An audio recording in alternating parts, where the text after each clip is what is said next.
하나님의 말씀 로마서 15장 22절부터 33절까지 같이 읽겠습니다. 시작.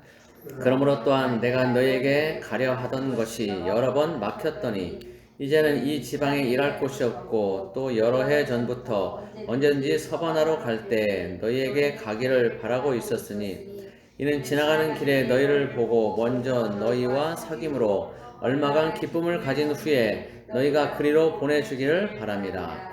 그러나 이제는 내가 성도를 섬기는 일로 예루살렘에 가노니 이는 마게도냐와 아가야 사람들이 예루살렘 성도 중 가난한 자들을 위하여 기쁘게 얼마를 연고하였습니다. 저희가 기뻐서 하였거니와 또한 저희는 그들에게 빚진 자니 만일 이방인들이 그들의 영적인 것을 나눠 가졌으면 육적인 것으로 그들을 섬기는 것이 마땅하니라. 그러므로 내가 이 일을 마치고 이 열매를 그들에게 확증한 후에 너희에게 들렀다가 서바나로 가리라. 내가 너희에게 나아갈 때 그리스도의 충만한 복을 가지고 갈 줄을 아노라. 형제들아, 내가 우리 주 예수 그리스도와 성령의 사랑으로 말미암아 너희를 권하노니 너희 기도에 나와 힘을 같이하여 나를 위하여 하나님께 빌어 나로 유대에서 순종하지 아니하는 자들로부터 건짐을 받게 하고 또 예루살렘에 대하여 내가 섬기는 일을 성도들이 받을만하게 하고 나로 하나님의 뜻을 따라 기쁨으로 너희에게 나아가 너희와 함께 편히 쉬게 하라. 평강의 하나님께서 너희 모든 사람과 함께 계실지어다. 아멘. 네. 오늘 말씀은 믿음의 크기와 나눔의 특권이라는 제목으로 보겠습니다. 믿음의 크기와 나눔의 특권.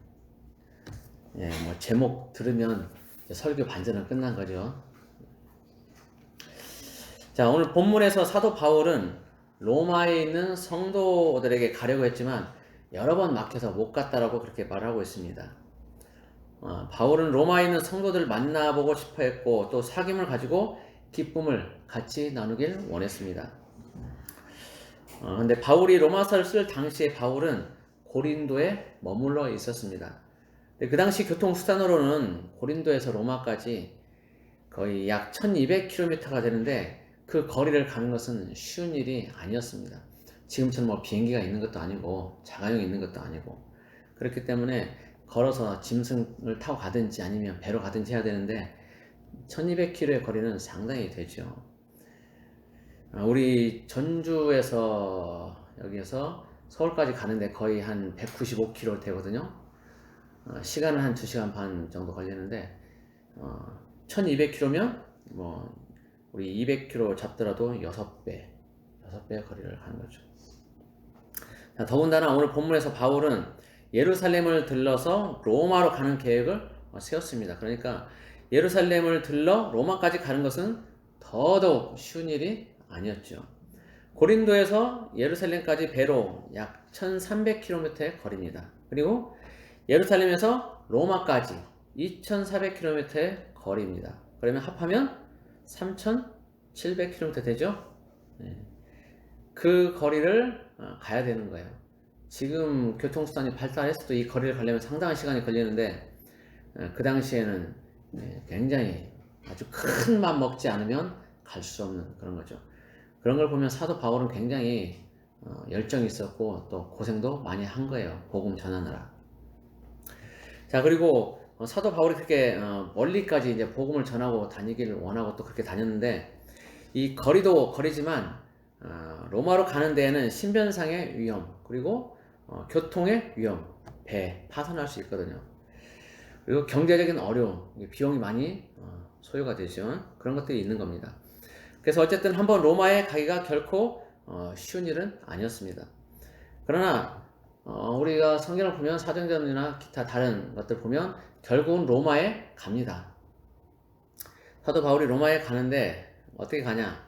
아이러니하게도 죄수의 신분으로 갑니다. 그래서 모든 문제가 다 해결이 됩니다. 죄수들을 싣고 갈 때는 작은 배로 안 가거든요. 큰 배로 가죠. 보다 안전한 배로. 그리고 교통비 안 들죠. 그냥 공짜로 가는 겁니다. 그리고 뭐 지켜주잖아요. 군사들이 다 죄수 도망갈까봐. 그러니까 모든 것들이 한꺼번에 다 그냥 해결이 되는 거예요. 근데 바울이 로마에 도착했을 때 비록 죄수의 신분이긴 했지만 많은 자유가 있었죠. 그래서 자유롭게 사람들을 만날 수 있었고 또 성도들과 교제도 할 수가 있었습니다. 그런데 바울은 로마에 여러 번 가려고 했었어요. 그리고 또 다른 지역도 가려고 했지만 어쨌든 그 여러 가지 이유로 또 가지 못한 그런 경우가 많았습니다. 그러나 결국 하나님의 때, 하나님의 방법으로 이제 가게 되었죠. 우리의 삶에도 이런 일들이 종종 일어납니다. 뭔가를 하려고 계획을 세우지만 그 일이 뜻한 대로 되지 않고 막히는 경우가 있습니다. 그리고 나중에 생각하지도 않았던 그런 방법으로 그 일들이 이루어지기도 하죠. 계획한 일이 뜻한 대로 되지 않았을 때 우리는 되게 좌절합니다. 그리고 고민하며 고통스러워합니다. 그리고 어떻게든 그 일을 이루려고 온갖 방법을 다 동원하죠. 그럼에도 일은 이루어지지 않는 경우가 많습니다. 왜 그럴까요? 그것은 하나님의 계획과 다르기 때문일 수도 있고 하나님의 때가 되지 않았기 때문일 수도 있습니다. 이 두 가지 모두에 대한 하나님의 뜻을 바로 깨달으면 고생을 덜 하겠죠. 그러나 대부분은 그것을 깨닫기까지는 상당한 시간이 걸립니다. 그리고 하나님의 계획과 내 계획이 다를 때는 어쩌면 더 많은 시간, 좌충우돌하면서 어려움을 겪을 수도 있습니다. 성경에 있는 예들 한번 볼까요? 이스라엘 백성들이 애굽에서 나올 때 백성들의 생각은 하루라도 빨리 애굽에서 탈출하는 것이었습니다. 그러나 하나님은 바로 왕의 강팍함을 통해서 하나님의 영광을 드러내기를 원하셨습니다. 그것이 하나님의 뜻이었죠. 그리고 여호와 하나님 그분이 바로 아브라함에게 나타나시고 또 약속하셨던 이스라엘 백성들의 하나님임을 알리시고자 했습니다. 그게 하나님의 뜻이었어요. 자, 그리고 아브라함은 75세 하나님께로부터 아브라함의 자식이 하늘의 별과 같이 또 바다의 모래같이 많아질 거라는 그런 약속을 받았습니다. 근데 실제로 약속의 자손 이삭을 얻기까지는 25년을 기다려야 했죠. 자, 그리고 야곱의 아들 요셉은 아무 잘못도 없이 종살이 그리고 감옥살이를 하면서 속히 그 상황에서 벗어나고 싶어 했습니다. 그렇지만 하나님은 요셉을 2년 이상 감옥에 있게 하시고 하나님의 때에 요셉을 감옥에서 건져내시고 애굽의 총리가 되게 하셨습니다. 자, 또 모세는 40세 자신의 힘으로 이스라엘 백성들을 애굽에서 독립시켜 보려고 그렇게 했다가 살인자로 쫓겨서 미디안 땅에서 40년의 세월을 도망자로 보내야만 했습니다. 그러다가 80세에 하나님이 부르셔서 이스라엘 백성들을 애굽에서 탈출시키는 지도자의 일을 하게 되었죠. 오늘 본문에서 사도 바울은 자신의 계획으로 로마와 서바나로 가고자 했지만 막혀서 가지 못하다가 하나님의 때와 하나님의 방법으로 가게 되었습니다. 우리의 삶에는 이처럼 막히는 때가 있습니다. 하나님의 때를 기다려야 하는 시기가 있습니다. 하나님의 계획을 깨달아 알아야 하는 때가 있습니다. 그때 우리는 어떻게 해야 할까요? 내 뜻대로 안 된다고 하나님을 향해 불평하며 원망만 하고 있어야 할까요? 이러한 때를 어떻게 보내는지를 보면 우리는 그 사람의 신앙과 믿음이 어떠한지를 엿볼 수 있게 됩니다. 어린아이 같은 작은 믿음을 가진 사람들은 그러한 고난의 시기, 인내의 시기가 오면 견디지 못하고 매일매일 불평과 원망으로 시간을 보냅니다. 그러나 장성한 믿음을 가진 사람들은 기다리고 인내하면서 하나님의 뜻이 온전히 이루어지기를 기도합니다. 지금의 처한 상황이 힘들고 어려워도 불평하지 않고 원망하지 않습니다. 마치 욥처럼 그렇게 인내합니다. 욥기 1장 21절을 보면 이렇게 말씀합니다. 이르되 내가 못해서 알몸으로 나왔사온즉 또한 알몸이 그리로 돌아가올지라 주신 이도 여호와시오 거두신 이도 여호와시오니 여호와의 이름이 찬송을 받으실지니이다. 욥은 아무 잘못도 없이 고난을 당하고 자식과 모든 재산을 정말 하루아침에 다 잃어버렸습니다. 그런데 욥은 하나님을 저주하거나 원망하거나 불평하지 않았습니다. 오히려 그때 하나님을 찬송했습니다. 믿음은 고난 가운데 있을 때 빛을 발하고 드러납니다. 평상시 평탄한 삶 가운데서는 모두가 믿음의 사람입니다. 누가 어린아이고 누가 장성한 사람인지 구분하기가 쉽지 않습니다. 그러나 선택의 시기, 고난의 시기가 오면 그 사람의 믿음의 현 주소가 드러납니다. 불평과 원망을 하든지 아니면 인내하며 기다리든지 기도하면서 기다리든지 그렇게 하게 됩니다. 우리 각자에게 주어진 믿음의 분량은 사람에 따라 모두 다 다릅니다.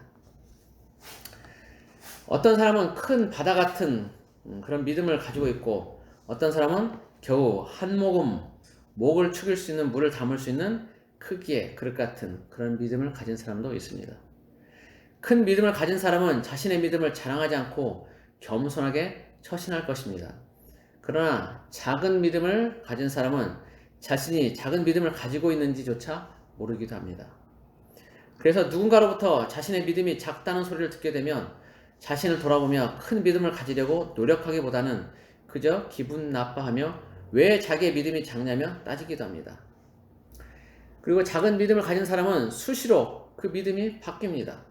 어떤 때는 정말 말씀대로 순종하며 살겠다라고 고백하고 다짐을 하기도 하지만 며칠 안 가서 바로 안 좋은 일이 생기면 원망과 불평이 그 자리를 대신합니다.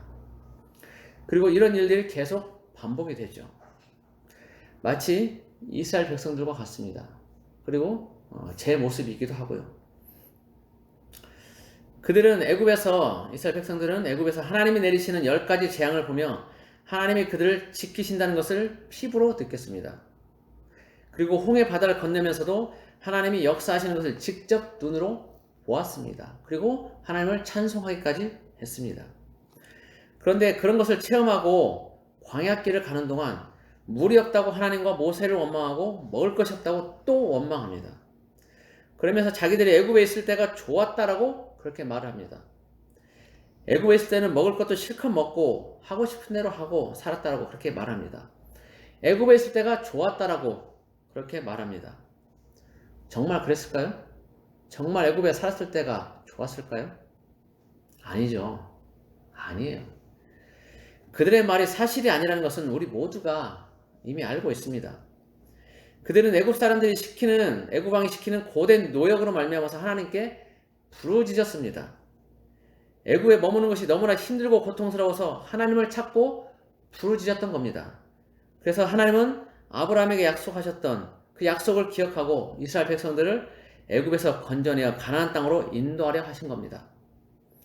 그런데 이스라엘 백성들은 그 큰 하나님의 역사를 본 지 얼마 안 되어서 조금의 고통과 어려움도 참지 못하고 하나님과 그들의 지도자 모세를 향하여 불평과 원망을 쏟아냈습니다. 10가지 재앙을 비롯한 그 모든 일들을 지나서 이스라엘 백성들을 애굽에서 건져냈는데 하나님이 그들을 과연 광야에서 죽이시겠습니까? 광야에서 죽일 것 같으면 뭐하러 애써 애굽에서 건져냈겠습니까? 하나님은 사이코패스 미치광이가 아닙니다. 자기 자식, 자기 백성을 끔찍하게 사랑하시는 그런 분입니다. 그런데 이스라엘 백성들은 그런 하나님을 믿지 못했습니다. 자기들을 죽이지 않고 살리시라는 것을 믿지 못했습니다.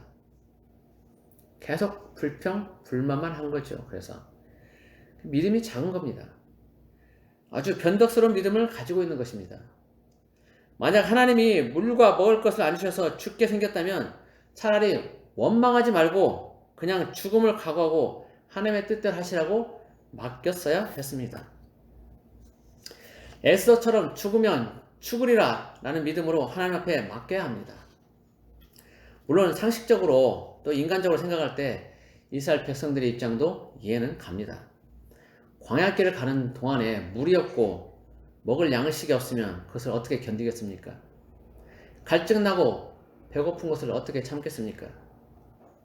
그러나 애굽에서 하나님의 역사를 보았다면, 하나님의 그 역사를 분명하게 보았다면 설령 죽더라도 하나님을 신뢰했어야 합니다. 그리고 부족한 것이 있으면 불평과 원망을 하지 말고 부족한 것을 채워주시도록 정중하게 하나님께 요청을 했어야 합니다. 그것이 믿음입니다. 하나님의 역사를 봤는데 이들은 감사치도 않고 금방 잊어버리고 불평을 했죠. 그게 이스라엘 백성들의 모습이고 바로 우리들의 모습입니다. 하나님은 근데 풍성하게 주시기를 원하세요. 아주 찔끔찔끔이 아니라 주실 때 풍성하게 주시기를 원하세요. 물론 훈련시킬 때는 조금씩 필요한 것만 주실 수도 있어요. 그러나 기본적인 하나님의 마음은 늘 자기 자식들에게 풍성하게 주시기를 원하십니다. 빌립보서 4장 19절 말씀을 보면 이렇게 되어 있어요. 나의 하나님이 그리스도 예수 안에서 영광 가운데 그 풍성한 대로 너희 모든 쓸 것을 채우시리라. 풍성한 대로 채우신다 그랬어요. 하나님은 우리가 부족한 것 때문에 힘들어하고 고통스러워하는 것을 즐기시는 분이 아닙니다. 늘 풍성하게 채워주시려고 합니다. 다만 그 과정에서 우리의 믿음을 보고 싶어 하십니다. 우리가 믿음으로 반응하기를 바라고 계십니다. 그래서 때로는 더디게 응답하시기도 하죠. 내 뜻대로 안 되고 가는 길이 막힌 것 같을 때 하나님은 우리의 믿음을 보십니다. 우리가 어떻게 반응하는지 보십니다. 작은 믿음으로 불평, 불만을 늘어놓는지 아니면 큰 믿음으로 하나님을 신뢰하며 인내하는지 보십니다. 그래서 큰 믿음으로 반응하는 사람에게는 더 큰 상급으로 보상을 해주십니다. 분명한 것은 하나님의 뜻은 반드시 실행이 되고 또 우리의 입장에서는 그것이 이루어지기까지는 인내의 세월을 보내야 할 수도 있다는 겁니다.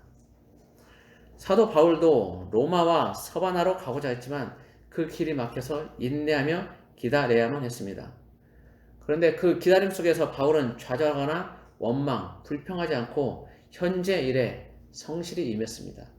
현재 자기 주어진 일에 충성을 다했죠. 그 내용이 뭐냐면 오늘 본문 25절을 보면 성도를 섬기는 일로 예루살렘에 간다라고 말하고 있습니다. 그리고 그 일은 마게도냐와 아가야 사람들이 어려움 속에 있는 예루살렘 성도들을 돕고자 낸 헌금을 예루살렘 성도들에게 전달하는 것이었습니다. 오늘 본문 25절을 보겠습니다. 오늘 본문 25절, 26절을 같이 읽겠습니다. 시작. 그러나 이제는 내가 성도를 섬기는 일로 예루살렘에 가노니 이는 마게도냐와 아가야 사람들이 예루살렘 성도 중 가난한 자들 위하여 기쁘게 얼마를 연보하였음이라. 이 마게도냐와 아가야 사람들은 이방인들입니다. 유대인들이 아니에요. 이 이방인인 그들이 복음의 본토인 예루살렘 성도들을 돕고자 헌금을 한 것입니다. 그것도 억지로가 아닌 자원하는 마음과 기쁨으로 했다는 겁니다. 그런데 바울은 이것이 마땅한 것이다 라고 말합니다. 마땅하다. 그 이유에 대해서는 27절에서 이렇게 말합니다. 27절 같이 읽겠습니다. 시작. 저희가 기뻐서 하였거니와 또한 저희는 그들에게 빚진 자니 만일 이방인들이 그들의 영적인 것을 나눠 가졌으면 육적인 것으로 그들을 섬기는 것이 마땅하니라. 영적인 것, 즉 복음을 예루살렘 성도들에게서 전해 받았으니까 육적인 것, 즉 물질로 그들을 돕는 것이 마땅하다는 겁니다. 빚진 것을 갚는다는 거죠. 그런데 사실 영적인 것과 육적인 것의 가치는 비교 불가입니다. 복음을 듣고 마음에 받아들이면 영원한 생명과 천국을 소유하게 되는 것입니다. 예수 그리스도를 마음에 영접하면 천국을, 영생을 소유하게 되는 거예요. 그에 비해서 물질은 이 땅에서 사는 동안에만 필요한 것이고 다 썩어질 것들입니다. 그러니 비교 자체가 불가능한 것이죠. 그러나 설령 그렇다 하더라도 자신들이 도울 수 있는 것으로 마음을 다해 돕는다면 그것은 충분한 가치가 있습니다. 비록 물질이 이 땅의 것이지만 그것을 어떻게 쓰냐에 따라서 생명을 살리기도 하고 힘과 위로를 줄 수도 있기 때문입니다. 예수님은 마태복음 6장 21절에서 네 보물이 있는 그곳에는 네 마음도 있느니라 라고 말씀하셨습니다. 물질을 하나님의 나라와 선한 곳에 쓰면 내 마음은 하나님의 나라에 있습니다. 그러나 나만 잘 먹고 잘 살려고 하고 하나님과 이웃을 위해서 베풀지 않는다면 내 마음은 하나님의 나라에 있지 못하고 욕심에 머물러 있는 것입니다. 야고보서 1장 15절에서는 욕심이 잉태한 즉 죄를 낳고 죄가 장성한 즉 사망을 낳는다라고 말씀하고 있습니다. 내 욕심만 차리다가는 결국 둘째 사망인 지옥에 가게 되는 것입니다. 그만큼 물질은 잘 쓰면 선하고 잘못 쓰면 나에게 해를 가져올 수도 있는 것입니다. 물질은 잘 쓰면 또 유용하게 쓰일 수 있고 내 마음을 표현할 수 있는 아주 훌륭한 수단이 될 수도 있습니다. 누군가를 돕는 데 있어서 아주 중요한 역할을 할 수 있습니다. 누군가 어려움에 처했을 때 말로 위로하는 것도 필요하지만 그와 함께 물질로 도울 수 있다면 그것은 더 큰 힘이 될 것입니다. 설령 어려움에 처해 있지 않더라도 지체들 간에 때를 따라 서로의 필요를 채워준다면 그것도 또한 아름다운 일이 될 것입니다. 여유가 있어야만, 넉넉해야만, 또 쓰고 남아야만 나눌 수 있는 것은 아닙니다. 쓰고 남아서 주는 것은 웬만하면 누구나 할 수 있습니다. 그렇지만 그것은 하나님 앞에 그리 큰 상을 기대하기가 어렵습니다. 그러나 비록 나 쓰기에도 부족하지만 가진 것을 조금이라도 나눠서 지체들의 필요를 채워준다면 그것은 선하고 아름다운 일이 될 것입니다. 마게도냐와 아가야 사람들은 그런 면에서 물질을 아주 잘 사용한 것입니다. 자신들도 넉넉한 것은 아니었지만 가진 것을 나눠서 기근의 어려움 속에 있는 예루살렘 성도들을 도왔으니까 하나님이 기뻐 받으실 만한 그런 것인 것이죠. 아프리카 선교의 대부로 일컬어지는 리빙스턴이 오랜 기간의 아프리카 선교를 마치고 잠시 영국에 귀국해서 케임브리지 대학에서 강연을 했습니다. 강연 후에 한 학생이 이렇게 질문했습니다.